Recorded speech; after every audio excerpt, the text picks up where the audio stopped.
ಬೆಂಗಳೂರಿನಲ್ಲಿ ಇವತ್ತು ರಾತ್ರಿಯಿಂದಲೇ ಜಾರಿಯಾಗಲಿದೆ ಖಡಕ್ ರೂಲ್ಸ್. ಇಂದು ರಾತ್ರಿ 9 ಗಂಟೆ ಬಳಿಕ ಬೇಕಾಬಿಟ್ಟಿ ಜನ ಬೀದಿಗಿಳಿದ್ರೆ ಕೇಸ್ ಬೀಳೋದಂತೂ ಪಕ್ಕ. ನೈಟ್ ಕರ್ಫ್ಯೂ ಟೈಮ್ ಚೇಂಜ್ ಆದ ಬಳಿಕ ಏನೆಲ್ಲ ಇರುತ್ತೆ, ಯಾವುದಕ್ಕೆ ಬ್ರೇಕ್ ನೋಡೋಣ ಟಫ್ ರೂಲ್ಸ್ ನ್ಯೂಸ್ ಟಾಪ್ 9 ನಲ್ಲಿ. ಕೊರೋನಾ ನಿಗ್ರಹಿಸುವ ಸಲುವಾಗಿ ಬೆಂಗಳೂರಿನಲ್ಲಿ ಇಂದಿನಿಂದಲೇ ಕಠಿಣಾತಿ ಕಠಿಣ ರೂಲ್ಸ್ ಜಾರಿಯಾಗಲಿವೆ. ರಾಜ್ಯ ರಾಜಧಾನಿಯಲ್ಲಿ ಇಂದು ರಾತ್ರಿ 9 ಗಂಟೆ ಮೇಲೆ ಜನರು ಹೊರಗೆ ಬಂದ್ರೆ ಆಪತ್ತು ಪಕ್ಕ.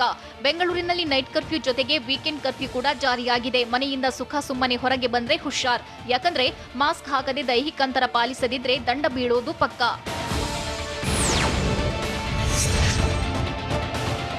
ಬೆಂಗಳೂರಲ್ಲಿ ಕೊರೋನಾ ಕಂಟ್ರೋಲ್ಗೆ ಟಫ್ ರೂಲ್ಸ್ ಜಾರಿಯಾಗಿದ್ದು ಯಾರೂ ಬೇಕಾಬಿಟ್ಟಿ ಓಡಾಡುವಂತಿಲ್ಲ. ರಾಜಧಾನಿಯಲ್ಲಿ ಬೇಕಾಬಿಟ್ಟಿ ಓಡಾಡುವವರ ವಿರುದ್ಧ ಕೇಸ್ ಬೀಳುತ್ತೆ. ಸಿಲಿಕಾನ್ ಸಿಟಿಯಲ್ಲಿ ಕೊರೋನಾ ಹರಡಲು ಮುಂದಾದ್ರೆ ಕೇಸ್ನಲ್ಲಿ ಫಿಟ್ ಆಗಬೇಕಾಗುತ್ತೆ. ಗಾರ್ಡನ್ ಸಿಟಿಯಲ್ಲಿ ಕೊರೋನಾ ಕಂಟ್ರೋಲ್ಗೆ ಬಿಗಿ ರೂಲ್ಸ್ ಅನಿವಾರ್ಯವಾಗಿದೆ. ಹೆಮ್ಮಾರಿ ನಾಗಾಲೋಟಕ್ಕೆ ಬ್ರೇಕ್ ಹಾಕುವ ಸಲುವಾಗಿ ರಾಜ್ಯ ಸರ್ಕಾರ ಕರ್ಫ್ಯೂ ಮಾರ್ಗಸೂಚಿ ಪ್ರಕಟಿಸಿದ್ದು, ಅದರಂತೆ ಇಂದು ರಾತ್ರಿ 9ರಿಂದಲೇ ಖಡಕ್ ರೂಲ್ಸ್ ಜಾರಿಗೆ ಬರ್ತಿದೆ. ಬಾರ್ಗೆ ಹೋಗಲು, ಜಿಮ್ಗೆ ಹೋಗಲು ಇಂದು ಒಂದೇ ದಿನ ಚಾನ್ಸ್. ಇಂದು ರಾತ್ರಿ 9 ಗಂಟೆ ತನಕ ಮಾತ್ರ ಲೈಫ್ ನಾರ್ಮಲ್ ಆಗಿರುತ್ತೆ. ಇಂದು ರಾತ್ರಿ 9 ಗಂಟೆ ತನಕ ಥಿಯೇಟರ್ಗಳಲ್ಲಿ ಪಿಕ್ಚರ್ ನೋಡಬಹುದಾಗಿದೆ.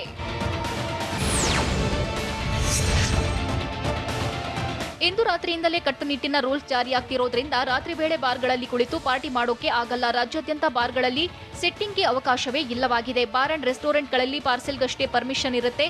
ಅದು ಕೇವಲ ರಾತ್ರಿ 9 ಗಂಟೆಯೊಳಗೆ ಮಾತ್ರ ಪಾರ್ಸೆಲ್ ತೆಗೆದುಕೊಳ್ಳಬಹುದಾಗಿದೆ.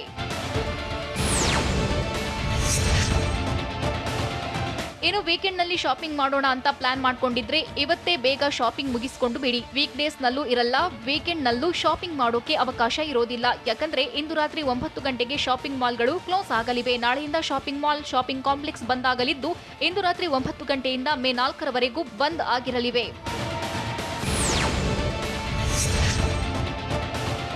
ಇನ್ನು ಕೊರೋನಾ ರಕ್ಕಸ ಆರ್ಭಟದಿಂದಾಗಿ ದೇವಸ್ಥಾನಗಳಲ್ಲಿ ದೇವರ ದರ್ಶನಕ್ಕೂ ಕುತ್ತು ಬಂದಿದೆ. ಮಸೀದಿಯಲ್ಲಿ ಪ್ರಾರ್ಥನೆಗೆ ಯಾವುದೇ ಅವಕಾಶವಿಲ್ಲ. ಚರ್ಚ್ಗಳಲ್ಲಿ ಜನರ ಪ್ರವೇಶಕ್ಕೆ ಸಂಪೂರ್ಣ ನಿರ್ಬಂಧ ವಿಧಿಸಲಾಗಿದೆ. ಇಂದು ಒಂದು ದಿನ ಮಾತ್ರವೇ ದೇವರ ದರ್ಶನಕ್ಕೆ ಅವಕಾಶವಿದ್ದು, ಇಂದು ರಾತ್ರಿ 9 ಗಂಟೆ ಬಳಿಕ ಮಂದಿರ, ಮಸೀದಿ ಬಾಗಿಲು ಕ್ಲೋಸ್ ಆಗಲಿವೆ. ಮಂದಿರ, ಮಸೀದಿ, ಚರ್ಚ್ಗಳ ಬಾಗಿಲು ಬಂದ್ ಆಗೋದು ಫಿಕ್ಸ್ ಆಗಿದ್ದು, ದೇಗುಲಗಳಲ್ಲಿ ಅರ್ಚಕರಿಗೆ ಪೂಜೆಗಷ್ಟೇ ಅವಕಾಶವಿರಲಿದೆ.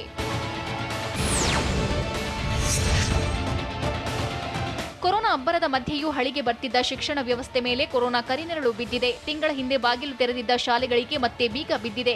ಎಸ್ಎಸ್ಎಲ್ಸಿ ಸೇರಿದಂತೆ ಎಲ್ಲಾ ತರಗತಿಗಳು ಕ್ಲೋಸ್ ಆಗಿದ್ದು, ರಾಜ್ಯಾದ್ಯಂತ ಶಾಲಾ ಕಾಲೇಜುಗಳು ಕಂಪ್ಲೀಟ್ ಬಂದ್ ಆಗಿವೆ. ಶಿಕ್ಷಣ ಸಂಸ್ಥೆಗಳು, ತರಬೇತಿ ಕೇಂದ್ರಗಳು ಕೂಡ ಕ್ಲೋಸ್ ಆಗಿದ್ದು, ಕೇವಲ ಆನ್ಲೈನ್ ಕ್ಲಾಸ್, ದೂರ ಶಿಕ್ಷಣಕ್ಕಷ್ಟೇ ಪರ್ಮಿಷನ್ ನೀಡಲಾಗಿದೆ.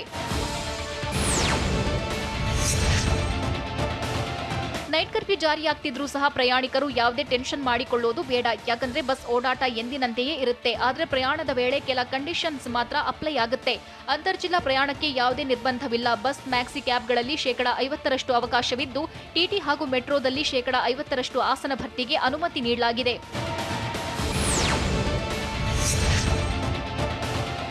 ಕೊರೋನಾ ಸೋಂಕು ಹಬ್ಬುವುದಕ್ಕೆ ತಡೆ ಹಿಡಿಯುವ ಸಲುವಾಗಿ ಸರ್ಕಾರ ಮದುವೆಗಳಿಗೂ ಕೆಲ ಕಂಡೀಷನ್ಸ್ ಹಾಕಿದೆ. ಮದುವೆಗೆ ಅವಕಾಶ ನೀಡಿದ್ರೂ ಟಫ್ ರೂಲ್ಸ್ ಅನ್ವಯವಾಗಲಿದೆ. ಮದುವೆ ಸಮಾರಂಭದಲ್ಲಿ ಒಳಾಂಗಣಕ್ಕೆ 50 ಜನರಿಗೆ ಮಾತ್ರ ಅನುಮತಿ ನೀಡಿದ್ರೆ, ಹೊರಾಂಗಣದಲ್ಲಿ ನಡೆಯುವ ಮದುವೆಗಳಿಗೆ 100 ಜನ ಭಾಗವಹಿಸಬಹುದಾಗಿದೆ. ಇನ್ನು ಶವ ಸಂಸ್ಕಾರದಲ್ಲಿ ಭಾಗಿಯಾಗಲು ಕೇವಲ 20 ಜನರಿಗೆ ಮಾತ್ರ ಅವಕಾಶವಿದ್ದು, ಅದ್ದೂರಿ ಸಮಾರಂಭಗಳಿಗೆ ಸರ್ಕಾರ ಬ್ರೇಕ್ ಹಾಕಿದೆ. ವೀಕೆಂಡ್ ಲಾಕ್ಡೌನ್ ಆದ್ರೂ ಸಹ ಯಾವುದಕ್ಕೆಲ್ಲ ಬ್ರೇಕ್ ಬೀಳುತ್ತೆ, ಯಾವುದಕ್ಕೆ ಮಾತ್ರ ಅವಕಾಶ ನೀಡಲಾಗ್ತದೆ, ಖಾಸಗಿ ಕಂಪನಿಗಳಲ್ಲಿ ಕೆಲಸ ಮಾಡೋ ಸಿಬ್ಬಂದಿಯ ಕಥೆಯಾದ್ರೂ ಏನು, ಊಟಕ್ಕೆ ಹೋಟೆಲ್ಗಳು ಇರುತ್ತವಾ, ನೋಡೋಣ ಟೈಟ್ ರೂಲ್ಸ್ ನ್ಯೂಸ್ ಟಾಪ್ 9 ನಲ್ಲಿ.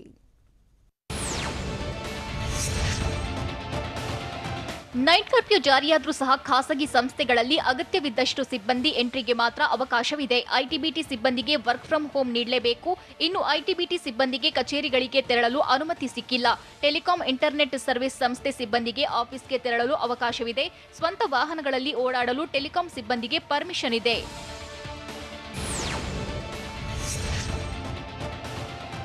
ಕೊರೋನಾ ಸೋಂಕು ನಿಗ್ರಹಿಸುವ ಸಲುವಾಗಿ ರಾಜ್ಯ ಸರ್ಕಾರ ನೈಟ್ ಕರ್ಫ್ಯೂ ಜಾರಿ ಮಾಡಿದ್ದು, ಇದರಿಂದ ಜಿಮ್ ಮತ್ತು ಯೋಗ ಕೇಂದ್ರಗಳ ಬಾಗಿಲು ಕಂಪ್ಲೀಟ್ ಬಂದ್ ಆಗಲಿವೆ. ಇವತ್ತು ರಾತ್ರಿ 9 ಗಂಟೆಯಿಂದಲೇ ಎಲ್ಲಾ ಕ್ಲೋಸ್ ಆಗಲಿದ್ದು, ಜಿಮ್ಗೆ ತೆರಳಿ ಕಸರತ್ತು ಮಾಡುವವರಿಗೆ ಬ್ರೇಕ್ ಬೀಳಲಿದೆ. ಇಂದಿನಿಂದ 14 ದಿನಗಳ ಕಾಲ ಕಠಿಣಾತಿ ಕಠಿಣ ರೂಲ್ಸ್ ಜಾರಿಯಾಗಿದ್ದು, ಜಿಮ್ ಮತ್ತು ಯೋಗ ಕೇಂದ್ರಗಳು ಸ್ಟಾಪ್ ಆಗಲಿವೆ.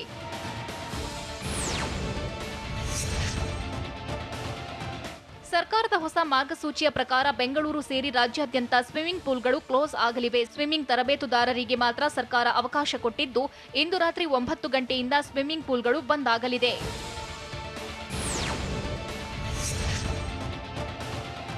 ಹೊಸ ಮಾರ್ಗಸೂಚಿಯಲ್ಲಿ ಕೆಲ ಖಡಕ್ ರೂಲ್ಸ್ ಜಾರಿಯಾದರೂ ಸಹ ಬೆಂಗಳೂರು ಸೇರಿ ರಾಜ್ಯಾದ್ಯಂತ ವೈದ್ಯಕೀಯ ಸೇವೆ ಲಭ್ಯವಿರುತ್ತೆ. ಆಸ್ಪತ್ರೆ ಕ್ಲಿನಿಕ್ಗಳು ಎಂದಿನಂತೆ ಓಪನ್ ಇರುತ್ತೆ. ದಿನದ 24 ಗಂಟೆಯೂ ಆಸ್ಪತ್ರೆಗಳ ಬಾಗಿಲು ತೆರೆದಿರಲಿವೆ. ಮೆಡಿಕಲ್ ಸ್ಟೋರ್ಗಳು ರಾಜ್ಯಾದ್ಯಂತ ಓಪನ್ ಇರುತ್ತೆ. ವೈದ್ಯಕೀಯ ಸೇವೆಯಲ್ಲಿ ಯಾವುದೇ ವ್ಯತ್ಯಯ ಆಗುವುದಿಲ್ಲ.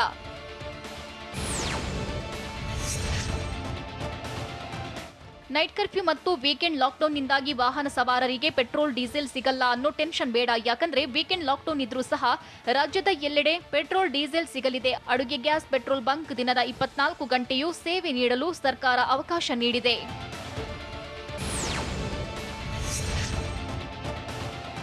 ವೀಕೆಂಡ್ ಲಾಕ್ಡೌನ್ ಜಾರಿಯಾದರೂ ಸಹ ಅಗತ್ಯ ಸೇವೆಗಳ ವ್ಯಾಪ್ತಿಗೆ ಬರುವ ಡೇರಿ ಮತ್ತು ಹಾಲಿನ ಬೂತ್ಗಳಿಗೆ ಯಾವುದೇ ಸಮಸ್ಯೆ ಇಲ್ಲ. ಹಾಲು, ಮೊಸರು, ಬೆಣ್ಣೆ, ತುಪ್ಪಕ್ಕೆ ಯಾವುದೇ ಸಮಸ್ಯೆ ಇಲ್ಲ. ಡೇರಿ, ಹಾಲಿನ ಬೂತ್ ಮಾಮೂಲಿಯಂತೆ ಓಪನ್ ಆಗಿರಲಿದೆ.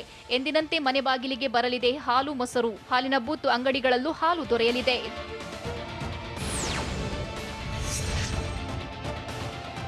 ರಾಜ್ಯ ಸರ್ಕಾರ ಹೊರಡಿಸಿರುವ ಹೊಸ ಮಾರ್ಗಸೂಚಿ ಪ್ರಕಾರ ವೀಕೆಂಡ್ ಲಾಕ್ಡೌನ್ ಜಾರಿಯಾದರೂ ಸಹ ದಿನಸಿ ಅಂಗಡಿಗಳಿಗೆ ಯಾವುದೇ ಅಡ್ಡಿ ಇರಲ್ಲ. ಅಕ್ಕಿಬೇಳೆ ಮಾರಾಟಕ್ಕೆ ಯಾವುದೇ ಪ್ರಾಬ್ಲಮ್ ಇರೋದಿಲ್ಲ. ನ್ಯಾಯಬೆಲೆ ಅಂಗಡಿಗಳಲ್ಲಿ ರೇಷನ್ ಸಿಗಲಿದ್ದು, ಆಹಾರ ದಿನಸಿ ಪದಾರ್ಥಗಳು ದೊರೆಯಲಿದೆ. ಪ್ರಾವಿಷನ್ ಸ್ಟೋರ್ಗಳು ಎಂದಿನಂತೆ ಓಪನ್ ಇರಲಿದೆ.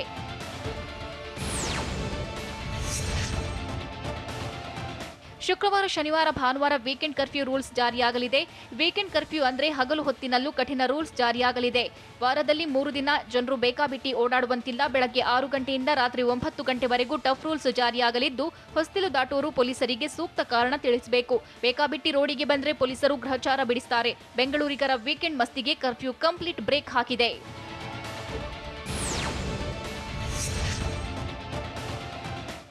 ನೈಟ್ ಕರ್ಫ್ಯೂ ಮತ್ತು ವೀಕೆಂಡ್ ಲಾಕ್ಡೌನ್ನಿಂದಾಗಿ ಹೋಟೆಲ್ಗಳಿಗೂ ಬಿಗ್ ಶಾಕ್ ಕೊಟ್ಟಂತಾಗಿದೆ. ಹೋಟೆಲ್ಗಳಲ್ಲಿ ಕೂತು ಊಟ ಮಾಡೋದಕ್ಕೆ ಬ್ರೇಕ್ ಬೀಳಲಿದೆ. ಹೋಟೆಲ್ಗಳಲ್ಲಿ ಫುಡ್ ಪಾರ್ಸೆಲ್ಗೆ ಮಾತ್ರ ಅವಕಾಶ ಇರಲಿದ್ದು, ದರ್ಶಿನಿಗಳಲ್ಲೂ ಊಟ ಪಾರ್ಸೆಲ್ ಮಾಡಿಕೊಳ್ಳಬಹುದಷ್ಟೇ. ಫುಡ್ ಸ್ಟ್ರೀಟ್ಗಳಲ್ಲೂ ಇದೇ ಮಾರ್ಗಸೂಚಿ ಅನ್ವಯವಾಗಲಿದೆ.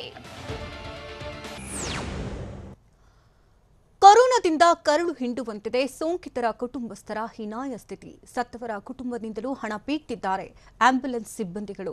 ಬೆಂಗಳೂರಿನ ಎಲ್ಲಾ ಚಿತಾಗಾರಗಳಲ್ಲೂ ಸೋಂಕಿತ ಮೃತದೇಹಗಳ ಅಂತ್ಯಕ್ರಿಯೆಗೆ ಪರ್ಮಿಷನ್ ಸಿಕ್ಕಿದ್ದು ಯಾಕೆ ನೋಡೋಣ.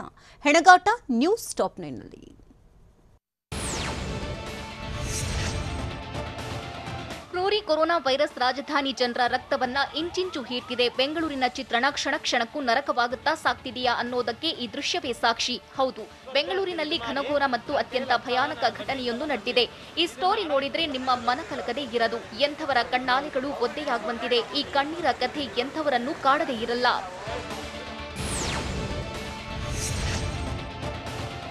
ಸರ್ಕಾರದ ಆದೇಶಕ್ಕೂ ಆಂಬ್ಯುಲೆನ್ಸ್ ಸಿಬ್ಬಂದಿ ಡೋಂಟ್ ಕೇರ್ ಎಂದಿದ್ದು, ಸೋಂಕಿತರ ಅಂತ್ಯ ಸಂಸ್ಕಾರದಲ್ಲೂ ಹಣ ವಸೂಲಿ ಮುಂದುವರೆದಿದೆ. 20,000 ಅಲ್ಲ, 30 ಅಲ್ಲ, 60,000 ಹಣಕ್ಕೆ ಆಂಬ್ಯುಲೆನ್ಸ್ ಸಿಬ್ಬಂದಿ ಡಿಮ್ಯಾಂಡ್ ಮಾಡಿದ್ದಾರೆ. ಬಡವರ ಬಳಿ ಆಂಬ್ಯುಲೆನ್ಸ್ ಸಿಬ್ಬಂದಿ ಹಣ ಪೀಕ್ತಿದ್ದು, ತಂದೆಯ ಅಂತ್ಯ ಸಂಸ್ಕಾರಕ್ಕೆ ಹಣವಿಲ್ಲದೆ ಮಗಳು ತನ್ನ ಮಾಂಗಲ್ಯ ಸರ ಮಾರಲು ಮುಂದಾಗಿದ್ದ ದೃಶ್ಯ ಎಂಥವರನ್ನೂ ಬೆಚ್ಚಿ ಬೀಳಿಸುವಂತಿದೆ.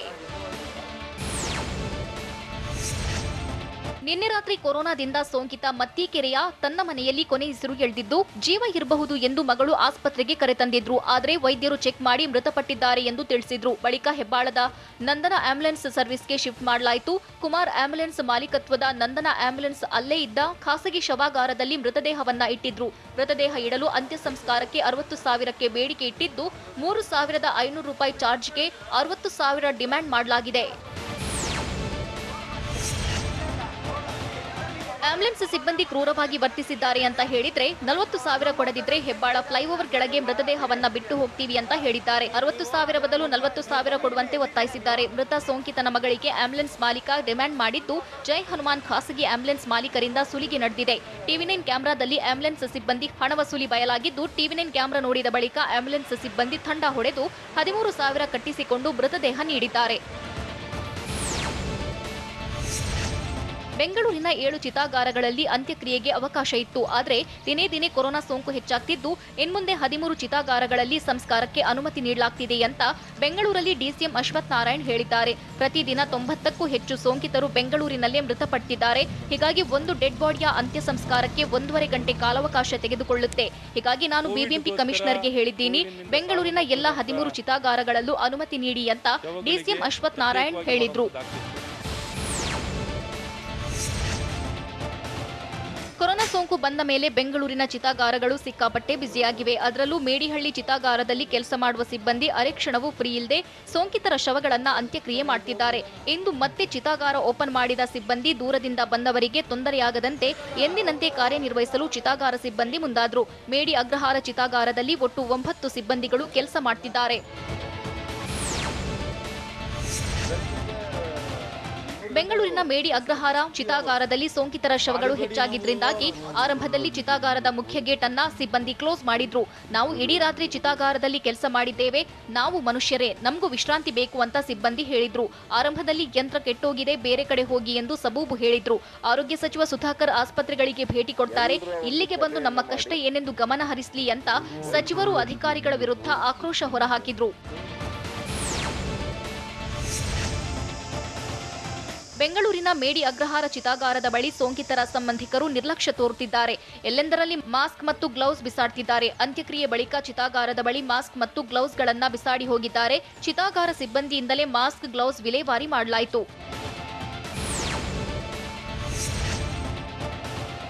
ಕೊರೋನಾ ಬಂದ ಬಳಿಕ ಬೆಂಗಳೂರಿನ ಯಲಹಂಕ ಬಳಿಯ ಮೇಡಿ ಅಗ್ರಹಾರ ಚಿತಾಗಾರ ಫುಲ್ ಬ್ಯುಸಿಯಾಗಿದೆ. ಮೇಡಿ ಅಗ್ರಹಾರದ ಚಿತಾಗಾರದಲ್ಲಿ ಸೋಂಕಿತರ ಶವಗಳಿಂದಲೇ ತುಂಬಿ ತುಳುಕ್ತಿದೆ. ನಿನ್ನೆ ಒಂದೇ ದಿನ 39 ಶವಗಳ ಅಂತ್ಯಕ್ರಿಯೆ ಮಾಡಲಾಗಿದೆ. ಇಂದು ಬೆಳಗ್ಗೆ 7 ಗಂಟೆಯಿಂದಲೇ ಅಂತ್ಯಕ್ರಿಯೆ ಕೆಲಸ ಶುರುವಾಗಿದೆ.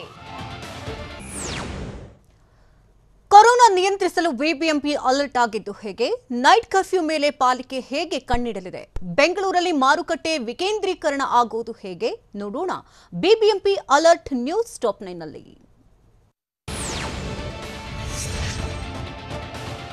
ಕೊರೋನಾ ನಿಯಂತ್ರಣಕ್ಕಾಗಿ ಸರ್ಕಾರ ನೈಟ್ ಕರ್ಫ್ಯೂ ಜಾರಿ ಮಾಡಿದ್ದು, ಇದರಲ್ಲಿ ಬಿಬಿಎಂಪಿ ಪಾತ್ರವು ದೊಡ್ಡದಿದೆ ಅಂತ ಬಿಬಿಎಂಪಿ ಆಯುಕ್ತ ಗೌರವ್ ಗುಪ್ತಾ ಹೇಳಿದ್ದಾರೆ. ಟಫ್ ರೂಲ್ಸ್ ನೈಟ್ ಕರ್ಫ್ಯೂ ಬೆನ್ನಲ್ಲೇ ಬಿಬಿಎಂಪಿ ಕೂಡ ಅಲರ್ಟ್ ಆಗಿದೆ. ಸರ್ಕಾರ ಜನರ ಹಿತಾಸಕ್ತಿ ಆಧರಿಸಿ ಟಫ್ ರೂಲ್ಸ್ ತಂದಿದೆ. ಇದರಲ್ಲಿ 3 ವಿಚಾರಗಳಿದ್ದು, ಅಂಗಡಿಗಳು, ಮಾರುಕಟ್ಟೆ ಕ್ಲೋಸ್ ಹೊಣೆಯೂ ಬಿಬಿಎಂಪಿಗಿದೆ.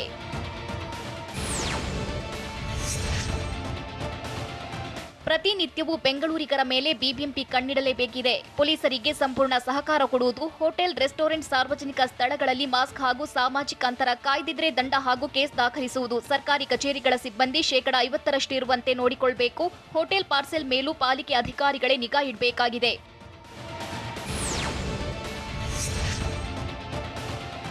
ನೈಟ್ ಕರ್ಫ್ಯೂನಲ್ಲಿ ನಿಗದಿತ ಸಮಯದಲ್ಲಿ ಅಗತ್ಯ ವಸ್ತುಗಳು ಕೋವಿಡ್ ಮಾರ್ಗಸೂಚಿಯಂತೆಯೇ ಎಲ್ಲಾ ಸಿಗುವಂತೆ ಮಾಡಬೇಕಿದೆ. ಮಾರುಕಟ್ಟೆ ಬಗ್ಗೆ ಮಹತ್ವದ ತೀರ್ಮಾನ ತೆಗೆದುಕೊಳ್ಳಬೇಕಿದೆ. ಏಪ್ರಿಲ್ 23ರಂದು ಮಾರುಕಟ್ಟೆಗಳ ವಿಕೇಂದ್ರೀಕರಣ ಆಗಲಿದೆ. ನಗರದ ವ್ಯಾಪಾರಿಗಳು ಸಮಯ ಕೇಳಿದ್ದು, ಈ ವರ್ಷ ಎಲ್ಲಾ ಭಾಗಗಳ ಅಧಿಕಾರಿಗಳ ಜತೆ ಚರ್ಚೆ ಮಾಡಿ ಮಾರುಕಟ್ಟೆ ವಿಕೇಂದ್ರೀಕರಣ ಆಗಲಿದೆ. ನಗರದ 8 ವಲಯಗಳಲ್ಲಿ ಸಾರ್ವಜನಿಕ ಮೈದಾನಗಳಲ್ಲಿ ಮಾರುಕಟ್ಟೆಗೆ ಅವಕಾಶ ನೀಡಲಾಗುತ್ತೆ ಅಂತ ಗುಪ್ತಾ ಹೇಳಿದ್ದಾರೆ.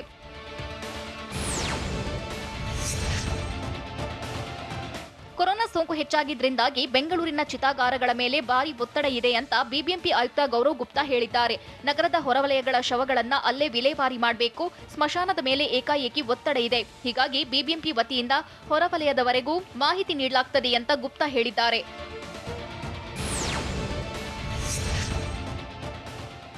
ಕೊರೋನಾ ಸೋಂಕಿತರಿಗೆ ಐಸಿಯುನಲ್ಲಿ ಬೆಡ್ಗಳೇ ಸಿಗ್ತಿಲ್ಲ. ಬೆಂಗಳೂರಿನಲ್ಲಿ ಐಸಿಯು ಬೆಡ್ಗಳ ಕೊರತೆ ಇದೆ ಅಂತ ಪಾಲಿಕೆ ಆಯುಕ್ತ ಗೌರವ್ ಗುಪ್ತಾ ಒಪ್ಪಿಕೊಂಡಿದ್ದಾರೆ. ಖಾಸಗಿ ಸಂಸ್ಥೆಯಿಂದ ಬೆಡ್ ಪಡೆಯುವ ಬಗ್ಗೆ ಮಾತನಾಡಿದ ಗುಪ್ತಾ, ಸುವರ್ಣ ಸುರಕ್ಷಾ ವತಿಯಿಂದ 7,000 ಬೆಡ್ ಪಡೆಯಲಾಗಿದೆ. ಈವರೆಗೂ 5,600 ಬೆಡ್ಗಳು ಸಿಕ್ಕಿದ್ದು, ಇದರ ಸಂಖ್ಯೆ ಹೆಚ್ಚಳ ಮಾಡಬೇಕಾಗಿದೆ. ಇವತ್ತಿಂದ ಬೆಡ್ ನೀಡದವರಿಗೆ ನೋಟಿಸ್ ನೀಡಲಾಗುತ್ತೆ. ಅಗತ್ಯ ಇರುವ ಕಡೆ ಒಪಿಡಿ ಕ್ಲೋಸ್ ಮಾಡುವುದಾಗಿ ಗುಪ್ತಾ ಹೇಳಿದ್ದಾರೆ.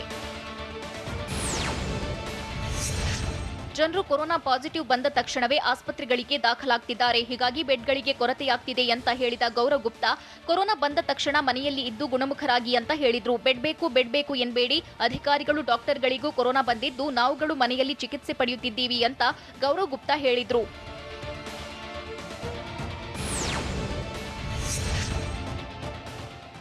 ಕೋವಿಡ್ ಕೇರ್ ಸೆಂಟರ್ಗಳ ಬಗ್ಗೆ ರಾಜ್ಯ ಸರ್ಕಾರದಿಂದ ಸಮಗ್ರ ಮಾಹಿತಿ ಸಿಕ್ಕಿದ್ದು ಎಲ್ಲಾ ಕಡೆಯಿಂದ ಮಾಹಿತಿ ಸಿಕ್ಕಿದೆ. ಬಿಬಿಎಂಪಿ ಕಾರ್ಯಾಚರಣೆಗೆ ಸಜ್ಜಾಗಿದೆ ಅಂತ ಗೌರವ್ ಗುಪ್ತಾ ಹೇಳಿದ್ರು. ಬೆಂಗಳೂರಿನ 12 ಕಡೆಯಲ್ಲಿ ಕೋವಿಡ್ ಕೇರ್ ತೆರೆಯಲಾಗುತ್ತೆ.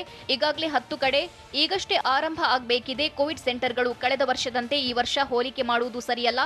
ಈ ಬಾರಿ ಸಣ್ಣ ಕೋವಿಡ್ ಕೇರ್ ಸೆಂಟರ್ ಮಾತ್ರ ಲಭ್ಯ ಇದೆ ಅಂತ ಗುಪ್ತಾ ಹೇಳಿದ್ದಾರೆ.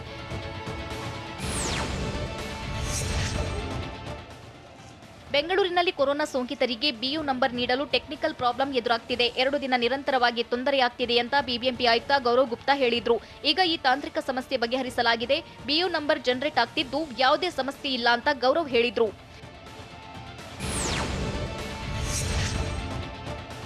ಶುಕ್ರವಾರ ರಾತ್ರಿ 9ರಿಂದಲೇ ವೀಕೆಂಡ್ ಕರ್ಫ್ಯೂ ಜಾರಿಯಾಗ್ತಿದ್ದು ಬೆಂಗಳೂರಿನಲ್ಲಿ ನಿಷೇಧಾಜ್ಞೆ ಜಾರಿಗೊಳಿಸಲು ಡಿಜಿಐಜಿಪಿ ಸೂಚನೆ ನೀಡಿದ್ದಾರೆ.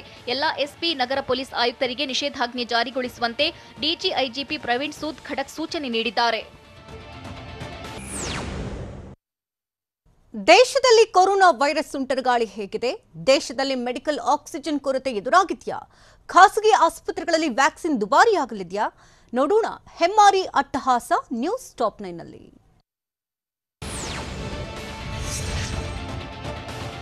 ದೇಶದಲ್ಲಿ ಇಂದು 2,95,041 ಮಂದಿಗೆ ಕೊರೋನಾ ಸೋಂಕು ದೃಢಪಟ್ಟಿದೆ. ಇದು ಭಾರತದಲ್ಲಿ 24 ಗಂಟೆ ಅವಧಿಯಲ್ಲಿ ಇದುವರೆಗಿನ ಅತ್ಯಧಿಕ ಕೊರೋನಾ ಕೇಸ್ಗಳು. 5 ರಾಜ್ಯಗಳಲ್ಲಿ ದೇಶದ 54% ಕೊರೋನಾ ಪಾಸಿಟಿವ್ ಪ್ರಕರಣಗಳು ದೃಢಪಟ್ಟಿವೆ. ಕಳೆದ 24 ಗಂಟೆ ಅವಧಿಯಲ್ಲಿ 2,023 ಮಂದಿ ಕೊರೋನಾದಿಂದ ಸಾವನ್ನಪ್ಪಿದ್ದಾರೆ. ಇದೇ ಮೊದಲ ಬಾರಿಗೆ 24 ಗಂಟೆ ಅವಧಿಯಲ್ಲಿ ಕೊರೋನಾದಿಂದ ಸಾವಿನ ಸಂಖ್ಯೆ 2,000 ಗಡಿ ದಾಟಿದೆ.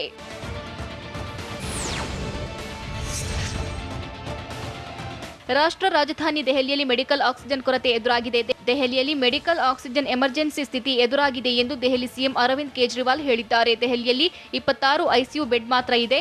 ದೆಹಲಿಯ ಸರ್ ಗಂಗಾರಾಮ್ ಆಸ್ಪತ್ರೆ ಸೇರಿದಂತೆ ಕೆಲ ಪ್ರಮುಖ ಆಸ್ಪತ್ರೆಗಳಲ್ಲಿ ಕೆಲವೇ ಗಂಟೆಗಳಿಗಾಗುವಷ್ಟು ಮೆಡಿಕಲ್ ಆಕ್ಸಿಜನ್ ಮಾತ್ರ ಇದೆ. ದೆಹಲಿಗೆ ಮೆಡಿಕಲ್ ಆಕ್ಸಿಜನ್ ಪೂರೈಸುವ ವ್ಯವಸ್ಥೆ ಮಾಡ್ತಿದ್ದೇವೆ ಅಂತ ಕೇಂದ್ರ ಗೃಹ ಇಲಾಖೆ ಹೇಳಿದೆ.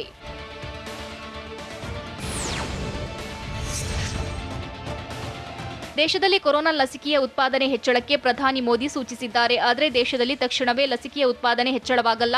ಜೂನ್ ತಿಂಗಳಿನಿಂದ ಲಸಿಕೆಯ ಉತ್ಪಾದನೆ ಹೆಚ್ಚಳವಾಗಲಿದೆ. ಜೂನ್ ತಿಂಗಳಲ್ಲಿ serum institute of India, Bharat biotech ಹಾಗೂ ರಷ್ಯಾದ ಸ್ಪುಟ್ನಿಕ್ ಲಸಿಕೆಯಿಂದ ಸುಮಾರು 20 ಕೋಟಿ ಡೋಸ್ ಲಸಿಕೆ ಜೂನ್ನಲ್ಲಿ ಭಾರತಕ್ಕೆ ಲಭ್ಯವಾಗಲಿದೆ.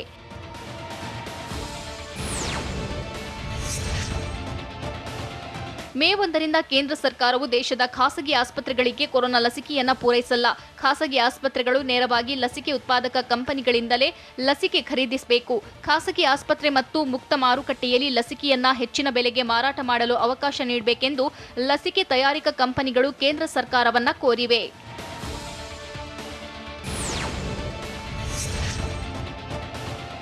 ಮೈಸೂರು ಮಹಾನಗರ ಪಾಲಿಕೆ ಕ್ರೂರಿ ಕೊರೋನಾ ಹೆಮ್ಮಾರಿಯಾಗಿದೆ. ನಿನ್ನೆ ಪಾಲಿಕೆಯ ಮತ್ತೊಬ್ಬ ಸಿಬ್ಬಂದಿಗೆ ಕೊರೋನಾ ಪಾಸಿಟಿವ್ ಬಂದಿದೆ. ಪಾಲಿಕೆ ಆವರಣದಲ್ಲಿರುವ ತೆರಿಗೆ ವಿಭಾಗದ ಕಟ್ಟಡದ ಸಿಬ್ಬಂದಿಗೆ ಸೋಂಕು ದೃಢವಾಗಿದ್ದು, ತೆರಿಗೆ ವಿಭಾಗದ ಕಟ್ಟಡ ಸಂಪೂರ್ಣ ಸ್ಯಾನಿಟೈಸ್ ಮಾಡಲಾಗಿದೆ. ಕಳೆದ 2 ವಾರಗಳಿಂದ ಪಾಲಿಕೆಯ ಅಧಿಕಾರಿ ಸಿಬ್ಬಂದಿಯನ್ನ ಕೊರೋನಾ ಬೆಂಬಿಡದೆ ಕಾಡ್ತಿದೆ.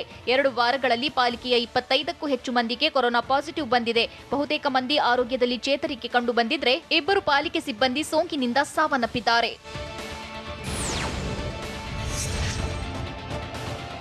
ಕೋಟೆನಾಡು ಚಿತ್ರದುರ್ಗ ಜಿಲ್ಲೆಯಲ್ಲಿ ಕೊರೋನಾ ನಿಯಂತ್ರಣಕ್ಕಾಗಿ ತರಕಾರಿ ಮಾರುಕಟ್ಟೆಯನ್ನ ತಾತ್ಕಾಲಿಕವಾಗಿ ಸ್ಥಳಾಂತರಿಸಲಾಗಿದೆ. ಸದ್ಯ ಜಯದೇವ ಕ್ರೀಡಾಂಗಣಕ್ಕೆ ಸ್ಥಳಾಂತರಿಸಲು ಜಿಲ್ಲಾಡಳಿತ ಸೂಚಿಸಿದೆ. ಆದರೆ ತರಕಾರಿ ವ್ಯಾಪಾರಿಗಳು ಯಾರೊಬ್ಬರೂ ತಾತ್ಕಾಲಿಕ ಮಾರುಕಟ್ಟೆಗೆ ಬಂದಿಲ್ಲ. ಹೀಗಾಗಿ ನಾಳೆ ತಾತ್ಕಾಲಿಕ ಮಾರುಕಟ್ಟೆಗೆ ತರಕಾರಿ ಮಾರುಕಟ್ಟೆ ಶಿಫ್ಟ್ ಆಗಲಿದೆ ಎಂದು ಪೌರಾಯುಕ್ತ ಹನುಮಂತರಾಜು ಹೇಳಿದರು.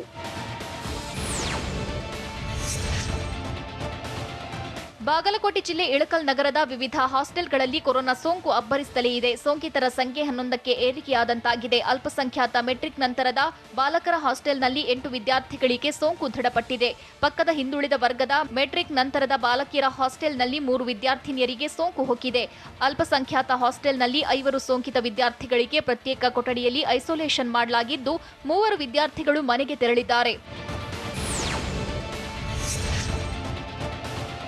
ಕೋವಿಡ್ ಮಾರ್ಗಸೂಚಿ ಉಲ್ಲಂಘನೆ ಮಾಡಿದ್ದ 6 ಮಂದಿ ವಿರುದ್ಧ ಪ್ರಕರಣ ದಾಖಲಾಗಿದೆ. ಧಾರ್ಮಿಕ ಆಚರಣೆ, ನಾಟಕ, ಸಭೆ ಸಮಾರಂಭ ನಿಷೇಧ ಇದ್ರೂ ತುಮಕೂರು ಜಿಲ್ಲೆಯ ಮಧುಗಿರಿ ತಾಲೂಕಿನ ಕೊಡಗದಾಲ ಗ್ರಾಮದಲ್ಲಿ ನಾಟಕ ಆಯೋಜಿಸಲಾಗಿತ್ತು. ಹೀಗಾಗಿ ಗ್ರಾಮದ ಹನುಮಂತರಾಯಪ್ಪ, ಗೋಪಿ, ಚಲಪತಿ ಹಾಗೂ 3 ಗ್ರಾಮ ಪಂಚಾಯಿತಿ ಸದಸ್ಯರು ಸೇರಿದಂತೆ 6 ಜನರ ವಿರುದ್ಧ ಕೋಡಿಗೇನಹಳ್ಳಿ ಪೊಲೀಸ್ ಠಾಣೆಯಲ್ಲಿ ಪ್ರಕರಣ ದಾಖಲಾಗಿದೆ.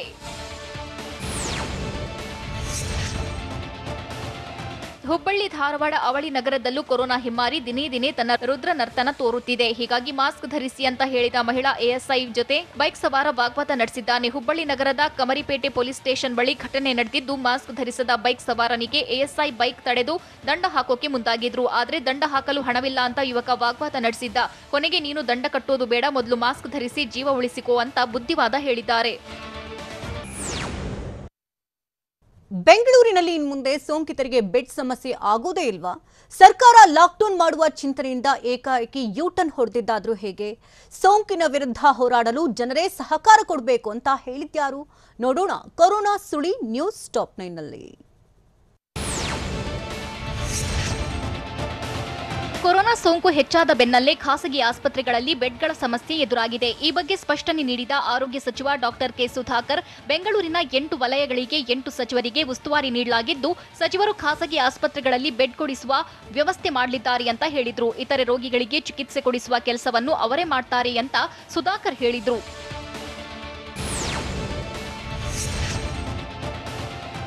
ಕೋವಿಡ್ ನಿಯಂತ್ರಣ ಮಾಡಲು ಜನರು ಸಹಕಾರ ನೀಡಬೇಕು ಅಂತ ಗೃಹ ಸಚಿವ ಬಸವರಾಜ ಬೊಮ್ಮಾಯಿ ಹೇಳಿದ್ರು. ಬೆಂಗಳೂರಿನಲ್ಲಿ ಮಾತನಾಡಿದ ಬೊಮ್ಮಾಯಿ, ರಾಜ್ಯಾದ್ಯಂತ ಇಂದಿನಿಂದ ಕಠಿಣ ನಿಯಮ ಜಾರಿಯಾಗಲಿದೆ. ಜನರು ನಿಯಮಗಳನ್ನು ಪಾಲಿಸಿದ್ರೆ ಕೋವಿಡ್ ನಿಯಂತ್ರಣ ಸಾಧ್ಯ ಅಂತ ಬಸವರಾಜ ಬೊಮ್ಮಾಯಿ ಹೇಳಿದ್ರು. ಲಾಕ್ಡೌನ್ ಮಾಡಬೇಕು ಅನ್ನೋದು ಅವರ ಚಿಂತನೆ ಇತ್ತು. ರಾಜ್ಯ ಸರ್ಕಾರಕ್ಕೆ ಲಾಕ್ಡೌನ್ ಮಾಡುವ ಚಿಂತನೆ ಇತ್ತು, ಆದರೆ ಪ್ರಧಾನಿ ಸಲಹೆಯ ಬಳಿಕ ಲಾಕ್ಡೌನ್ ಮಾಡಿಲ್ಲ. ಪ್ರಧಾನಿ ಹೇಳಿದ ತಕ್ಷಣ ಕಾನೂನು ಬದಲಿಸಲು ಆಗುತ್ತಾ ಅಂತ ಕೆಪಿಸಿಸಿ ಅಧ್ಯಕ್ಷ ಡಿಕೆ ಶಿವಕುಮಾರ್ ಹೇಳಿದ್ದಾರೆ. ಬೆಂಗಳೂರಲ್ಲಿ ಮಾತನಾಡಿದ ಡಿಕೆಶಿ, ರಾಜ್ಯ ಸರ್ಕಾರದ ವೈಫಲ್ಯಗಳನ್ನ ರಾಜ್ಯಪಾಲರಿಗೆ ತಿಳಿಸಿದ್ದೆವು. ರಾಜ್ಯದಲ್ಲಿ ಬೆಡ್, ಆಕ್ಸಿಜನ್ ಕೊರತೆ ಸಾಕಷ್ಟಿದೆ ಅಂತ ಡಿಕೆಶಿ ಹೇಳಿದ್ರು.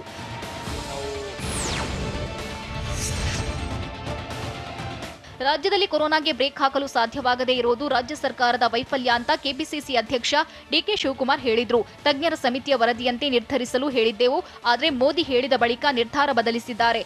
ಆದರೆ ಸರ್ಕಾರ ಜಾರಿ ಮಾಡಿದ ನಿಯಮಗಳನ್ನು ಪಾಲಿಸಿ ಅಂತ ರಾಜ್ಯದ ಜನರಲ್ಲಿ ಡಿಕೆಶಿ ಮನವಿ ಮಾಡಿದ್ರು. ಹಿಟ್ಮ್ಯಾನ್ ರೋಹಿತ್ ಶರ್ಮಾ ಸಿಕ್ಸರ್ ಮೂಲಕ ಕ್ರಿಯೇಟ್ ಮಾಡಿದ ದಾಖಲೆಯಾದ್ರೂ ಏನು? ರಕ್ಷಿತಾ ಹುಟ್ಟುಹಬ್ಬಕ್ಕೆ ಸ್ಯಾಂಡಲ್ವುಡ್ ಕ್ವೀನ್ ರಮ್ಯಾ ಕೊಟ್ಟಂತಹ ಗಿಫ್ಟ್ ಆದ್ರೂ ಏನು? ರಚಿತಾ ರಾಮ್ರ 36ನೇ ಸಿನಿಮಾ ಯಾವುದು ಗೊತ್ತಾ? ನೋಡೋಣ ಎಂಟರ್ಟೈನ್ಮೆಂಟ್ ನ್ಯೂಸ್ ಟಾಪ್ 9 ನಲ್ಲಿ.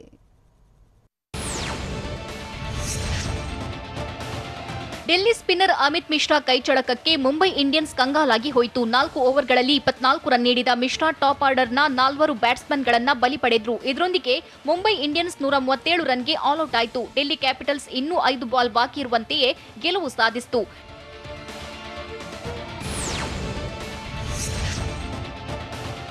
ಡೆಲ್ಲಿ ವಿರುದ್ಧ ಅತಿ ಹೆಚ್ಚು 6 ಬಾರಿಸಿದ ದಾಖಲೆಯನ್ನ ರೋಹಿತ್ ಶರ್ಮಾ ಬರೆದ್ರು. ಚೆಪಾಕ್ ಮೈದಾನದಲ್ಲಿ 3 ಸಿಕ್ಸರ್ ಬಾರಿಸಿದ ಹಿಟ್ಮ್ಯಾನ್ ಡೆಲ್ಲಿ ಕ್ಯಾಪಿಟಲ್ಸ್ ವಿರುದ್ಧ 39 ಸಿಕ್ಸ್ ಸಿಡಿಸಿದ್ದಾರೆ.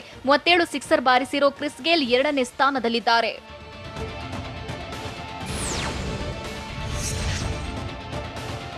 ಐಪಿಎಲ್ನಲ್ಲಿಂದು 2 ಪಂದ್ಯ ನಡೆಯಲಿದ್ದು, ಮೊದಲ ಪಂದ್ಯದಲ್ಲಿ ಪಂಜಾಬ್ ಕಿಂಗ್ಸ್ ಮತ್ತು ಸನ್ರೈಸರ್ಸ್ ಹೈದರಾಬಾದ್ ತಂಡಗಳು ಮುಖಾಮುಖಿಯಾಗಲಿವೆ. ಹೈದರಾಬಾದ್ ಆಡಿರೋ 3 ಪಂದ್ಯಗಳಲ್ಲಿ ಸೋಲು ಕಂಡಿದ್ರೆ, ಪಂಜಾಬ್ ಸತತ 2 ಪಂದ್ಯಗಳಲ್ಲಿ ಹೀನಾಯ ಸೋತಿದೆ.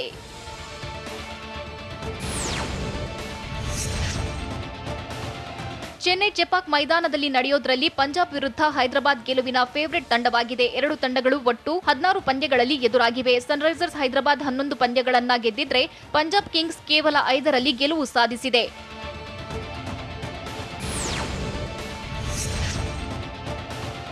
ವಾಂಖೆಡೆಯಲ್ಲಿ 2ನೇ ಪಂದ್ಯದಲ್ಲಿ ಕೋಲ್ಕತಾ ನೈಟ್ ರೈಡರ್ಸ್ ಮತ್ತು ಚೆನ್ನೈ ಸೂಪರ್ ಕಿಂಗ್ಸ್ ತಂಡಗಳು ಮುಖಾಮುಖಿಯಾಗ್ತಿವೆ. ಐಪಿಎಲ್ನಲ್ಲಿ ಸಿಎಸ್ಕೆ ಮತ್ತು ಕೆಕೆಆರ್ 23 ಪಂದ್ಯಗಳಲ್ಲಿ ಎದುರಾಗಿವೆ. ಈ ಪೈಕಿ ಧೋನಿ ಪಡೆ 13ರಲ್ಲಿ ಗೆದ್ದಿದ್ರೆ, ಕೋಲ್ಕತಾ 8ರಲ್ಲಿ ಜಯ ಸಾಧಿಸಿದೆ.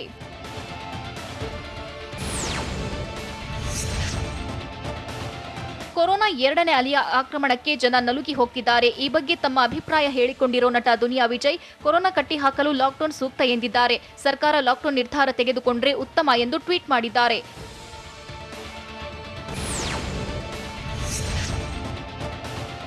ಸ್ಯಾಂಡಲ್ವುಡ್ ನಟಿ ರಚಿತಾ ರಾಮ್ರ ಮತ್ತೊಂದು ಹೊಸ ಸಿನಿಮಾ ಅನೌನ್ಸ್ ಆಗಿದೆ. ಈಗ ರಚ್ಚು ಶಬರಿಯಾಗಲು ಹೊರಟಿದ್ದಾರೆ. ಶಬರಿ ಚಿತ್ರವು ರಚಿತಾ ರಾಮ್ ಅಭಿನಯದ 36ನೇ ಸಿನಿಮಾವಾಗಿದೆ. ಬ್ಯಾಕ್ ಟು ಬ್ಯಾಕ್ ಸಿನಿಮಾಗಳಲ್ಲಿ ಬ್ಯುಸಿ ಇರೋ ರಚ್ಚು ಶಬರಿಯಾಗಿ ಬಿಗ್ ಸ್ಕ್ರೀನ್ ಮೇಲೆ ಮೋಡಿ ಮಾಡಲು ಬರ್ತಿದ್ದಾರೆ.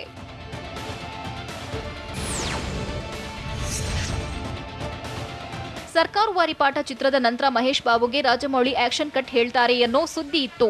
ಆದ್ರೀಗ ಟಾಲಿವುಡ್ನಲ್ಲಿ ಬೇರೆ ಸುದ್ದಿ ಹರಿದಾಡ್ತಿದೆ. ಮಹೇಶ್ ಬಾಬು ಮುಂದಿನ ಸಿನಿಮಾಕ್ಕೆ ತಮಿಳು ನಿರ್ದೇಶಕ ಲೋಕೇಶ್ ಕನಗರಾಜ್ ಆಕ್ಷನ್ ಕಟ್ ಹೇಳಲಿದ್ದಾರಂತೆ. ಹಾಗಾಗಿ ಮಹೇಶ್ ಬಾಬು ರಾಜಮೌಳಿ ಸದ್ಯಕ್ಕೆ ಸಿನಿಮಾ ಮಾಡೋದಿಲ್ಲ ಅನ್ನೋ ಮಾತು ಕೇಳಿ ಬರ್ತಿದೆ.